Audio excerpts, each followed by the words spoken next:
안녕하세요. 반갑습니다. 대단한 부동산 꼰대들의 접근성 좋은 꼰대, 권꼰대, 공견입니다. 자, 하룻밤 자고 났다니만은, 시장에 부동산 주요 뉴스들이 막 쏟아져 나오고 있는 상황입니다. 뭐 정부가 좀 발등에 불이 떨어졌는지 급하게 여러 가지 또 새로운 대책들을, 대책이라고 하면 여러 가지 발표들을 막 준비하고 또 시장에 쏟아내고 있는 상황인데요. 이렇게 막 쏟아내고 있는 이 발표들이 정말 시장에서 환영받을 만한 그런 발표들인지를 다시 한번 생각해 봐야 되지 않을까 싶습니다. 그래서 오늘 쏟아져 나와 있는 뉴스 중에서 몇 가지를 좀 내용도 한번 확인하고 그 안에 또 본인들이 이제 기사로 써서 중요하다고 내용을 보다는 그 안에 숨어 있는 진짜 알맹이를 어떤 것인지 한번 찾아보도록 하겠습니다. 첫 번째, 용적률, 종상향, 일기신도시, 김포공항, 육군사관학교, 뭐 이 얘기는 참 많이 나왔던 얘기인데 한번 볼까요? 어, 일단은 이제 신규 택지를 많이 공급하겠다.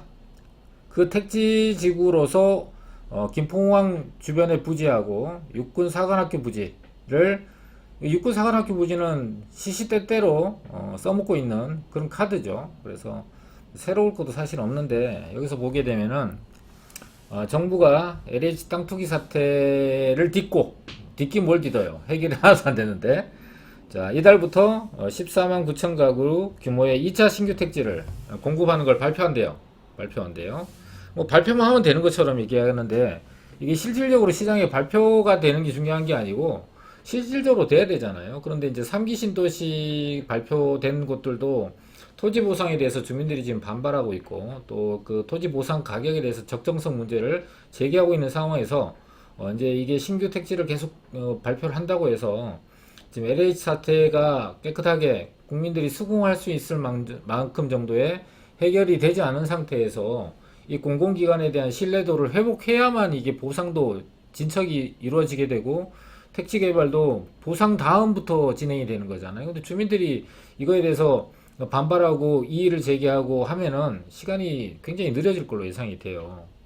그 다음에 이제 여기서 뭐 이렇게 이제 되는 거는 투기조사와 사후 부당 이득 방침을 밝힌 2차 택지는 30년 된 일기 신도시의 용적률 리모델링 부지 등을 언급한다인데 이게 사실 무엇이 중요한지를 모르는 것이죠. 지금 현실적으로 만약에 택지를 공급한다. 서울이 아니고 수도권 지역에 저기 주택을 추가적으로 공급할 수 있는 방법이 뭐냐면 이 리모델링이에요.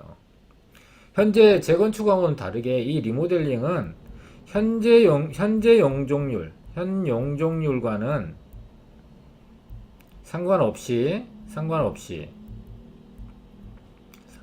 상관없이 이제 15층 이상은 이제 두 개층, 세 개층이죠. 세 개층. 15층 미만, 그러니까 14층까지는 두 개층을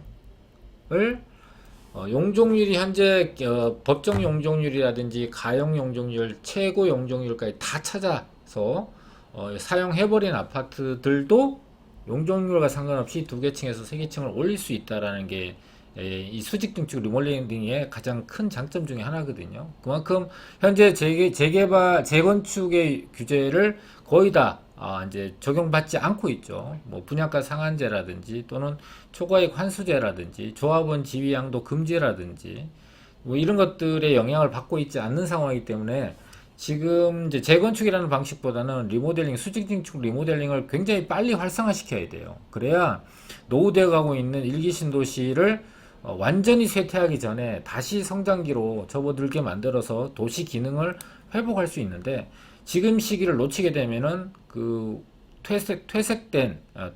퇴보한 도시 기능을 살리는데 더 많은 자본과 더 많은 시간이 필요하게 되는 거거든요. 그래서 지금 14만 9천 가구로는 신규 택지를 막 공급하겠다고 밀어붙일 게 아니라 이거는 차근차근 가야 돼요. 이거는 제도적으로 이제 그 불로소득이라든지 이런 불법 행위에 대해서 어떤 처벌 조항이라든지 또는 근절하거나 예방할 수 있는 조항들을 미리 만들어서 제도적으로 이걸 확실하게 다져놓고 출발해도 국민들이 뭐라 안 그래요. 급하게 막 14만 가구 공급 막 때릴 거예요. 공급 많이 할 거예요. 이런 시그널을 너무 과도하게 준다고 해서 시장에서 그걸 고지고대로 받아들일 것이냐? 그렇지 않다고 보는 거죠. 결과적으로는 이 리모델링, 수직 진출 리모델링이 관건이 될 것이고, 투자 관점에서 본다면은 이 일기 신도시에 대해서 분당이라든지 일산, 부천, 중동, 안양, 동안구, 평촌, 군포 3번 이런 지역에 역세권을 중심으로 해서 이미 리모델링이 많이 추진되고 있습니다. 그래서 이미 추진되고 있는 단지들 같은 경우 가격이 많이 상승을 했거든요. 근데 이 역을 기준으로 해서 요 주변 지역들, 요 주변 지역들은 아래 위로 이 주변 지역들은 이미 가격이 많이 상승을 했고, 그 뒤에 도로가 있고 한 블럭 뒤에 있는 아파트 단지들 같은 경우는 상대적으로 지금 이 역세권에 있는 단지들 또는 현재 진행이 빨리 돼서 평촌 같은 경우는 시공사 선정이라든지 이런 것들이 진행되고 있는데, 이미 가격이 많이 오른 아파트를 지금 투자한다도 늦진 않는데 어느 정도 가격이 반영된 거에 비해서 그 뒤편에 있는 이런 뒤편에 있는 아파트들이 상대적으로 가격이 이 앞에 본격적으로 추진되고 있는 아파트에 비해서 상승률이 높지 않거든요. 그래서 차라리 지금 현재는 상대적으로 투자 자금도 적게 들고 또 기회도 많고 시장에서 그나마 좀 더 내가 골라서 내 물건을 골라서 선택할 수 있는 이런 지역들 지금부터 발빠르게 좀 움직이신다면은 수직 증축 리모델링이 제도적으로 정비가 되고 활성화할 거라는 거는 정해진 사실이에요. 이게 될까 안 될까의 문제가 아니고 되는데 언제 될까의 문제거든요. 그러니까 남들보다 빨리 이런 투자를 미리 해놓으신 분들이 수익을 가져가는 그런 상황이 될 것이다. 그래서 이번 뉴스에서는 14만 9천 가구에 또 다른 택지를 공급한다 이런 얘기가 중요한 게 아니다. 다음은 이게 63개의 행정지표에 이 공시 가격이 사용된답니다. 그게 중요한 건 아닌 것 같고, 전체적으로 보면은 전국 대비해서 서울, 부산, 대구, 광역시와 이 특별시가 공시가격 상승률이 율로 보면은 별로 많이 안 오른 것 같아요. 두드러지게 오른 게 세종처럼 보이고, 세종이 지금 몇 배가 올랐네 이렇게 얘기가 되고 있는데, 근데 이게 율로 따져서는 서울과 부산, 대구 이런 데가 별로 19% 정도니까 전국 평균 정도밖에 안 올랐네 하지만, 율로 따지지 않고 오른 가격으로 따지면 엄청나죠.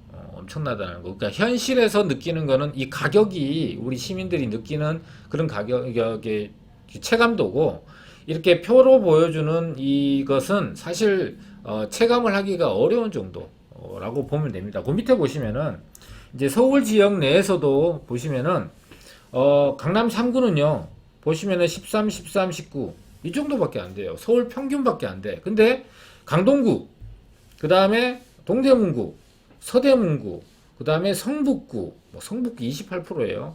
그러니까 전체적으로 봤을 때 강남 3구 또는 마용성 지역들도 용산도 봐요. 용산이 요거밖에 안 된대요. 실제로 용산을 가서 또는 용산에 계신 분들이 체감하고 있는 거는 이만큼이에요. 이만큼. 실제로 체감하는 거는. 근데 가격적으로 하는 게 아니라 율로 퍼센트 단위로 하다 보니까 금액이 높은 아파트들이 많이 올랐음에도 불구하고, 금액적으로 많이 올랐음에도 불구하고 율로 따져서 상승률 100분율로 해보니까 그렇게 다른 데보다는 많이 오른 게 아니다. 예를 들면은 노원구에 있는 2억짜리 아파트가 6억이 되면은 300% 오른 거잖아요. 그러면 4억 올랐어. 4억. 오른 거는 4억이잖아요. 근데 15억짜리 아파트가 30억이 되면은 여기는 노후는 300% 올랐는데 여기는 100%밖에 안 올랐지만 얼마 올랐어요? 15억이 올랐잖아요. 그러니까 금액으로 체감상으로 따지면은 노원구는 4억 오를 동안에 강남에 있는 거는 15억이나 오른 거예요. 그러니까 퍼센트로 따졌을 때 처음 출발하는 금액 단위가 다르다 보니까 체감하는 게 완전히 현실하고 달라요. 이 표가 보여주는 이 표가 현실과는 너무나 반대, 생소한 거죠. 말도 안 되는 얘기. 피부로 느끼는 건 말도 안 되는 얘기죠. 그래서 이런 통계치가 통계 오리라 그래서 이제 통계 착시 또는 오리라고 표시가 되는데, 현실의 피부로 와닿게 느끼는 거와는 많이 차이가 난다. 이런 것들을 고려해서 좀 보시면 좋을 것 같아요. 자, 그 다음에 개별 공시지가가 열람이 시작됐고, 요거네요. 1억 대 10억 문정부 들어서 아파트 빈부격차가 더 벌어졌다. 이거는요 이렇게 보시면 될 것 같아요. 가격이 상승하는 상승기가 있을 거 아니에요. 상승기. 부동산 상승기. 상승기 때 입지가 좋은 부동산은 더 많이 오릅니다. 상대적으로 입지가 좋지 않은 부동산은 오르더라도 전체 부동산이 오를 때 같이 오르거든요. 조금 덜 오릅니다. 그러다 보니까 오를 때 더 많이 오르고 덜 오르고의 차이 때문에 이 차이 때문에 양극화가 더 크게 벌어지거든요. 그리고 이 하락기 또는 침체기라고 하는 하락기, 지금 최근에 5년 빼고 그 전에 뭐 글로벌 금융위기라든지 또 이런 시기에 하락기라고 이루어지는 시기에 부자가 40%나 더 증가됐습니다.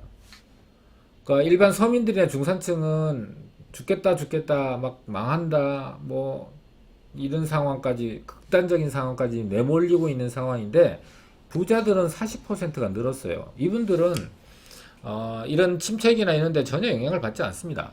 힘들 때는 다 서민들, 중산층들이 힘들어지고 또 월급 받으시는, 고정적으로 월급 받으시는 직장인들이 힘들어지고, 유리지갑이라고 하죠. 그런 분들이 힘들어지고, 우리나라의 부자의 기준은 100억 정도를 갖고 있어야만 이제 부자의 축에 들어갑니다. 예전에 10억만 갖고 있어야 되는데, 근데 이런 시기에도 부자들이 이만큼 이제 그 하락기임에도 불구하고 부자들이 이렇게 늘어난다는 얘기는 뭐 소득 수준도, 연봉도 훨씬 더 많이 받고요. 지금 최근에 뉴스 보면은 이렇게 직원들이나 이런 사람들은 감봉을 하거나 동결을 하고 있는데, 그 오너라는 작자들은 연봉이 몇 퍼센트, 뭐 상상도 몇십억씩 늘어나고 있는 상황이잖아요. 그걸 보면은 우리 서민들이나 국민들은 열통 터지는 거죠. 그래서 그게 일면적으로 양극화에 나타나고 있는 한 단면이에요. 그런데 전 세계적으로 이 양극화를 해소하기 위해서 많은 정책들을 내놓는데, 전 세계적으로 이 양극화가 커지는 거, 점점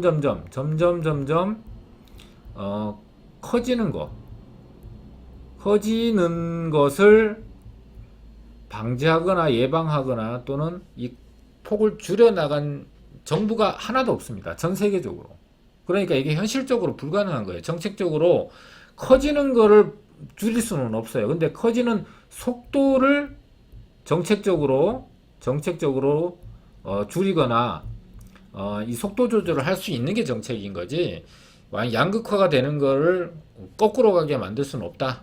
그러면 이 양극화가 진행되는 거에 대해서 우리는 손 놓고 있어야 되느냐? 아닌 거예요. 그러면은 이런 현상을 현실적으로 받아들이고 양극화가 진행될 수 있는 곳을 미리 가서 있으면 돼요. 돈이 지나갈 만한 자리에 미리 가 있어야 된다. 말은 쉽지 그게 쉽냐? 제가 영상이나 우리 대단한 부동산 꼰대들 영상을 지속적으로 보시면은 항상 그 이제 주장하는 게 선점 투자라는 거예요. 선점 투자가 뭐냐면은 먼저 점유해라. 가서 먼저 사놓고 있는 거예요. 그러니까 먼저 산다는 게 뭐가 필요하냐면 불확실성이 돼 있고, 여기가 개발이 될지 안 될지 모르는 상황에서 투자를 하는 거거든요. 그러니까 그때 선뜻 용기를 내기가 어려운 거예요. 근데 그 입지 정도라면은, 우리가 얘기해드리는 입지 정도라면은 언젠가는 돼요. 근데 언젠가는 된다라는 걸 마냥 기다려야 되느냐? 될 만한 여러 가지 여건들이 조성되어 있고, 그게 언제 되느냐의 문제일 뿐이지 되고 안 되고의 문제가 아니니까. 이왕이면 우리가 재건축 투자할 때 10년 투자하잖아요. 그러니까 그걸 고려한다면은 내가 3년, 5년 기다리는 거 그렇게 길게 기다리는 거 아니에요. 예를 들면 7년 전에 저희가 본동을 투자 많이 시켰어요. 동작구 본동 여기가 입지가 기가 막힌 곳이거든요. 한강대교 바로 건너편이고 노후주택가에 밀집돼 있고 개발이 가능한 곳. 거기가 유일해요. 희소하다는 얘기야. 유일. 거기밖에 개발할 데가 없어요. 여기는 언젠간 된단 말이에요. 근데 어제 아침인가 전화 왔어요, 저한테. 6년 전에 투자하신 분이 투자 시켜줘서 감사하다고. 왜 공공재개발, 그러니까 공공주도형 말고 공공재개발 선정됐다고, 감사하다고. 여기 기가 막히게, 여기 아파트 때문에 20억 후적 넘을 거예요. 그러니까 그런 거예요. 그러니까 좀 더 입지가 좋은 데를 먼저 선점 투자를 해서 시간을 들인다면, 시간만 좀 들인다면 충분히 성공할 수 있다. 지금 그 자리에 새로 들어서는 아파트를 살려면 20억이 필요하지만 그때는 3천만 원만 있으면 됐거든요. 3천만 원만. 미리 선점 투자한 사람은 상대적으로 작은 자본으로 충분히 좋은 지역을 투자할 수 있다. 이렇게 보시면 됩니다. 자, 저금리라 믿었는데 부동산 부채 내관 수면 아래 숨어 있지 않아요. 지금 위험 신호를 많이 내보이고 있습니다. 지금 현재 우리나라 가계부채가 2천조 원 가까이 됩니다. 2천조 원. 우리나라 국가 부채하고 비슷할 정도로 여기서 보면은 금리가 1% 올라가면 어떻게 되는지를 이제 사례로 나왔는데요. 여기 보시면은 3억 정도를 30년 대출 만기로 대출 받은 사람이 3.5%에서 4.5%로 금리가 높아지게 되면 어떻게 되느냐? 30년 동안 나눠서 30년 동안 낼 이자를 전체적으로 합해 보면은 3.5%일 때는 1억 8,490만 원, 약 1억 8,500만 원 정도의 이자를 낸답니다. 근데 이게 금리가 4.5%로 늘어나면은 2억 4,700만 원으로 6,200만 원 정도가 늘어나는 거예요. 3억을 빌렸는데 30년 동안 이자가 3.5%면은 1억 8,500만 원을 내야 돼요. 1억 8,500만 원. 그 다음에 30년 동안 이자가 4.5%를 유지하면은 2억 4,700만 원을 내야 된대요. 이 딱 뉴스를 보면은요, 기가 막힌 거죠. 3억 빌렸는데 이자만 1억 8천, 2억 4천 이걸 내야 된다고 원금까지 합치게 되면은 5억 7천만 원, 5억 4천 7백만 원, 뭐 4억 8천만 원 이만큼 다 해야 된다는 얘기잖아요. 근데 여기서 설정이 잘못된 게 뭐냐면은 이 3.5%와 4.5%가 30년간을 유지가 된다라는 전제가 잘못된 거예요. 전제가. 금리가요, 올라갈 걸로 예상은 되는데 단기간 올라갈 것 같지 않아요. 제가 2015년부터 미국 금리가 올라간다 뉴스에서 난리가 났었어요. 그래서 우리 금리도 올라가는 거 아니냐, 올라가면은 난리 나는 거 아니냐 막 이랬을 때 안 올라갑니다. 못 올라갑니다. 미국 경기가 올릴 수 있는 경제 상황이 아니에요. 안 올렸어요. 못 올라간다 그랬더니 못 올라갔어요. 2014년, 15년 요때. 근데 언제부터 올랐냐면 2016년부터 오르기 시작을 했거든요. 그래서 미국 금리가 2.5%까지 올랐어요. 근데 그때 당시에 우리나라 금리는 1.75%. 그러니까 미국 금리가 높았어요. 그러면 이때 뉴스가 뭐라고 나왔었냐면은 우리나라 금리가 낮으니까 주식 다 팔아치워서 외국 자본들이 주식 다 팔아치워서 미국으로 다 갈 거야. 그래서 주식시장 폭망할 거야. 그렇게 됐나요? 안 됐단 말이에요. 그러니까 이게 예상과는 좀 현재 시장 상황에서는 많이 달라요. 그러니까 지금도 보면은 우리나라 현재 금리가 0.5%거든요. 근데 미국 금리는 몇 퍼센트냐면 0.0에서 0.25잖아요. 그럼 이게 올라가서 한 단계 올라가면은 우리랑 수준이 같아지고 한 번 더 올리면은 0.75가 될 거고 그 다음에 한 번 더 올리면은 0.1이 될 거 아니에요. 근데 여기서 보시면은 그러니까 미국 금리가 2.5일 때도 우리는 1.75를 따라가지 못했어요. 안 따라갔어요. 왜? 우리나라 경기가 올릴 만한 사정이 안 됐거든. 그러니까 미국 금리가 올라가게 되면은 우리나라 금리도 올려야 된다는 압박은 받겠지만 현실적으로 우리나라의 경제 상황이 호전되지 않으면은 이 금리가 올라가기는 어렵다. 근데 문제는 기준금리와는 상관없이 은행금리는 지금도 이미 조금씩 올라가고 있다라는 게 현실적인 문제예요. 그래서 제가 누차 얘기를 하잖아요. 투자는 어떻게 해야 된다? 여유자금으로 해야 된다. 영끌이니 뭐 무슨 빚이 하면 안 되는 거예요. 투자는 기본을 지켜야만 투자해서 이런 어려운 상황이 닥쳤을 때 견뎌내요. 그럼 가격이라는 게 이렇게 올라가다 내려가다 이 내려가는 시기에도 잘 견뎌내야 전고점을 넘어서 이렇게 올라가는 상황까지를 견딜 수 있는데 영끌이니 아니면 온갖 돈을 다 끌어갖고 하게 되면은 이 상황이 발생을 하면은 금리도 올라가죠. 그러니까 여러 가지 안 좋은 것들이 복합적으로 오다 보니까 안 좋은 가격에 내가 산 가격보다 낮은 가격에 팔아야 되는 상황까지 내몰리게 되는 거예요. 그래서 이런 상황을 맞이하지 마시라고 무리한 투자 절대 하지 마셔라.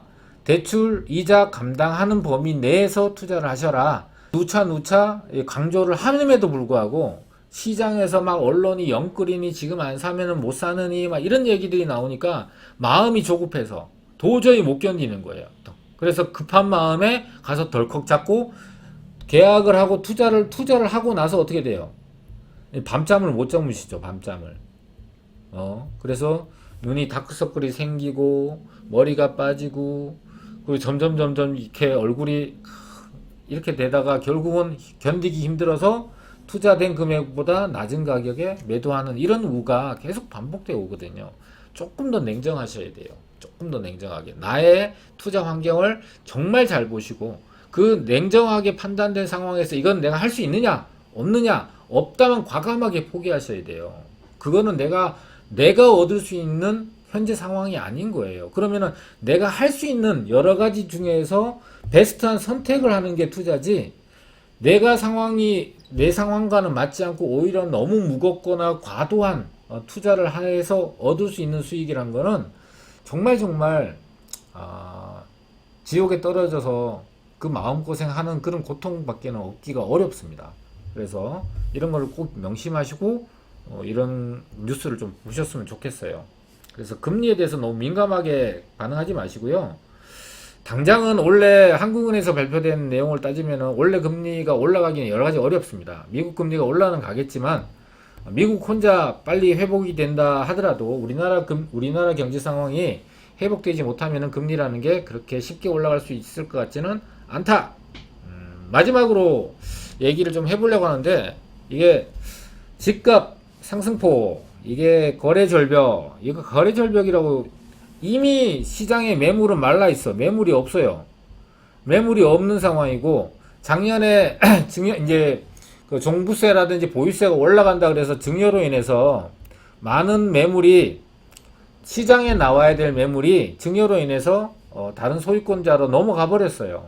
그리고 여전히 현재 그 부동산 규제 때문에, 세금 때문에 시장에 매물 나오기가 어려워요. 세금이 너무 높으니까, 양도세. 그래서 어떻게 해야 되냐? 거래세인 취득세 중과 그 다음에 양도세 중과 뭐 한시적으로 뭐 이걸 인하하네, 취소 뭐 적용을 안 하네, 뭐 이런 얘기들이 계속 나오고 있는 상황이기 때문에 이 거래세 같은 경우는 제가 뭐 무당도 아니지만 거래세가 낮아질 거에 대해서는 확신을 합니다. 근데 문제는 언제 낮아지냐, 이게 문제인데 그건 모르겠어요. 근데 제가 볼 때는 한 2년 내에는 낮아질 가능성이 90%다. 매우 높다. 그럼 이 거래세가 낮아지게 되면은 시장에 매물이 많이 나올까요? 지금보다는 많이 나오겠죠. 아무리 나오는데 매수하려는 사람도 쉬워지는 거예요. 이 취득세가 감면이 되니까. 취득세 중과 때문에 투자를 망설이는 분도 되게 많거든요. 그러니까 매물이 많이 나오고 사는 사람도, 매수도 많이 증가될 수 있기 때문에 시장이 전반적으로 약간의 출렁거림이 있더라도 안정을 찾을 가능성이 상당히 높다. 근데 이 매물이 나와줘야 돼요. 자유경제 시장에서 거래를 차단하는 이 정책이 단기적으로는 효과가 있는데 중장기적으로는 완전히 이거 큰 문제를 야기하고 있습니다, 이미. 근데 이 문제를 야기하고 있다는 걸 너무 늦게 인식을 하게 되면은 그만큼 우리 시민들, 국민들이 고통을 받는 그 고통 지수가 엄청 큰 거예요. 엄청 커요. 그래서 제발 좀 빨리 깨닫고 시장에 매물이 나올 수 있는 환경을 이게 정책적으로는 시장에 개입하는 게 중요한 게 아니고 이렇게 테두리를 둬서, 울타리를 둬서 크게 왜곡되거나 크게 출렁거리지 않도록 이 가이드라인을 잡아주는 게 정책의 가장 기본적인 이제 목적인데, 너무 깊게 개입을 하면서 지금 문제를 더 키우고 있는 상황이 되고 있다 보니까 그거에 대해서 지금 정책 위반자분들은 빨리 각성을 하셔야 된다. 이런 정도로. 그리고 거래 절벽이라는 게 매우 단기간에 전년 대비해서 뭐 2월달, 3월달 이렇게 짧은 기간 안에 나오는 뉴스들은요, 우리 시청자분들이 그동안에는 이 언론에 많이 휘둘렸잖아요. 그런 거에 이제는 기준을 좀 잡고 그 2개월, 3개월 간의 부동산 변동률이라든지 거래량이라든지 이거는 정말 단 한 푼의 의미도 없어요. 그러니까 좀 더 긴 뭐 1년, 2년, 3년의 어떤 거래량의 변동 이런 추세를 좀 지켜보면서 그거에 대해서 이제 좀 정상적으로 대응을 하시는 게 맞는 거지. 전년 2월 달에 거래량이 어떤데 이번 3월 달 거래량은 어떻다. 요런 거는요. 그냥 낚시예요, 낚시. 미끼. 사람들의 클릭이라든지 뉴스를 보기 위한 어떤 미끼에 불과하기 때문에 정말 의미 없는 지수고 봐서 도움 하나도 안 되는 그런 뉴스다. 그래서 거래 절벽은 여름 지나게 되면서 4월달 선거 지나게 되면서 서울시장님께서 누가 되실지 모르겠지만은 시장님이 대견하면은 본인이 약속한 공약을 발빠르게 시행할 걸로 예상이 되고 그렇게 되면은 이제 개발이라는 것이 시장에 한번 태풍처럼 바람이 한번 불 거예요. 불면 어떻게 돼요? 그 지역 개발 대상이라고 유력한 지역들은 더 매물이 말라버릴 거고 매물은 없어질 거고 수요자들은 더 이 기회를 놓치면 안 되겠다 싶어서 늘어나게 될 거고 이런 상황이 또 만들어지게 되니까 그런 결과가 나오기 전에 미리 그런 지역에 대한 투자가 선행되어야 된다. 선점 투자를 그렇게 강조하지만 아무리 강조해도 모자라지 않다. 이렇게 보시면 될 것 같습니다. 오늘 여러 가지 뉴스를 좀 봤는데 좀 길게 설명드렸지만은 오늘 뉴스가 뭐 좀 의미 있는 뉴스들이 좀 많이 나와서 그거에 대한 얘기를 조목조목 좀 해봤습니다. 자, 오늘 영상이 우리 구독자님들한테 뉴스를 이해하는데 또 부동산 정책을 이해하는데 도움이 되셨다면 구독 꼭 눌러주셔야 새로운 영상이 올라갈 때마다 알림이 가거든요.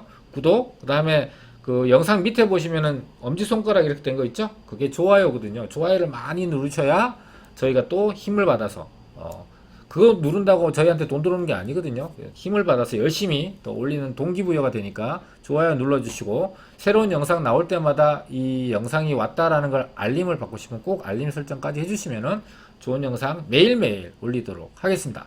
감사합니다. 이번 영상은 여기서 마치도록 하겠습니다.